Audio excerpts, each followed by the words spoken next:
সুপ্রিয় শিক্ষার্থীরা, আমি গত ভিডিওতে তোমাদের দেখিয়েছিলাম কিভাবে দশমিক সংখ্যা পদ্ধতি থেকে বাইনারি সংখ্যা পদ্ধতিতে রূপান্তর করব।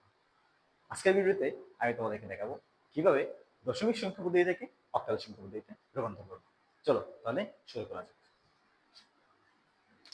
আমি এখানে একটা সংখ্যা লিখলাম 10, আমি যাব 8 অক্টালে। এখন কি হচ্ছে, আমার প্রশ্ন দেওয়া আছে এটা 10 ভিত্তিক সংখ্যা বা ডেসিমেল সংখ্যা বা প্রচলিত সংখ্যা, আমি সেই সংখ্যাটাকে নিয়ে যাব কোথায়? অক্টাল সংখ্যা পদ্ধতিতে। চলো তাহলে শুরু করা যাক। গত ক্লাসে আমি তোমাদেরকে বলেছিলাম যখন কোনো পূর্ণ সংখ্যা থাকবে সেই পূর্ণ সংখ্যার ক্ষেত্রে 10 থেকে অন্য কোনো সংখ্যা নিয়ে যেতে বললে, অর্থাৎ ডেসিমেল থেকে যদি অন্য কোনো সংখ্যা নিয়ে যেতে বলে তাহলে কি করতে হবে? বেস দ্বারা ভাগ করতে হবে। চলো তাহলে শুরু করি। 49, এটাকে আমি 8 দিয়ে ভাগ দিব। 8 দিয়ে কেন ভাগ দিব? যেহেতু আমি 8 ভিত্তিক সংখ্যা বা অক্টাল সংখ্যায় যাব, সেই জন্য আমি 8 দিয়ে ভাগ দিয়েছি।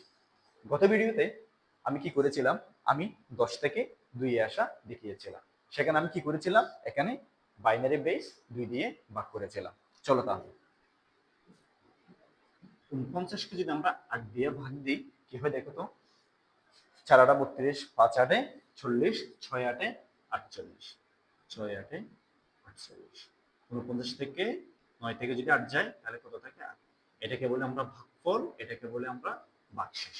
তাহলে যে বসাই, ভাগফলের জায়গায় ভাগফল বসাইলাম, ভাগশেষের জায়গায় ভাগশেষ বসিয়ে দিলাম। ঠিক আছে, এবার আমরা কি করব?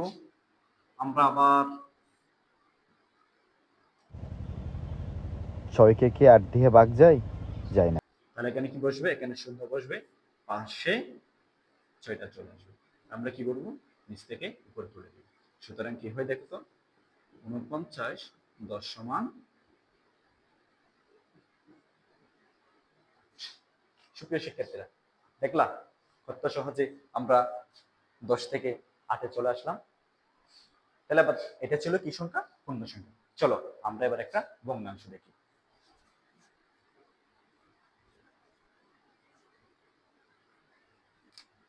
একটা প্রশ্ন লিখলাম আমি,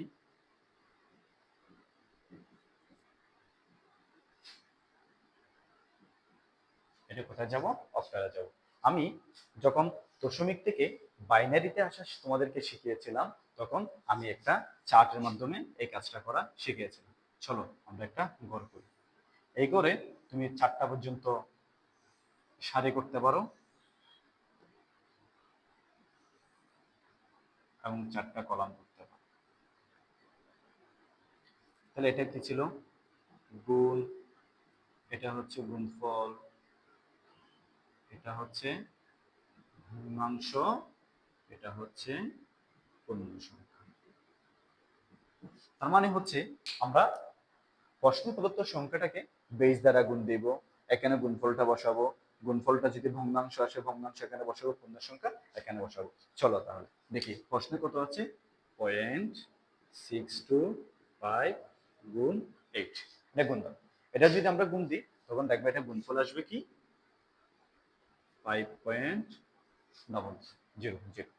এখন এখানে ভগ্নাংশ কত আছে দেখো, এখন এখানে ভগ্নাংশ আছে কি 0, পূর্ণ সংখ্যা কত 5। তাহলে আবার এখানে কি আছে? ভগ্নাংশ কত? 0। 0-এর সাথে যদি 8কে গুণ দাও কি হবে? 0 হবে, 0 হবে, 0 হবে। ঠিক আছে, তাহলে আমরা দেখো উপর থেকে নিচে দিয়ে দিব। তাহলে এই যে এটা 8 ভিত্তিক সংখ্যা যদি আমরা রূপান্তর করি তাহলে কত আসবে? 0.508। দেখছো কত সহজে 10 থেকে 8-এ আসা যায়। ধন্যবাদ সবাইকে।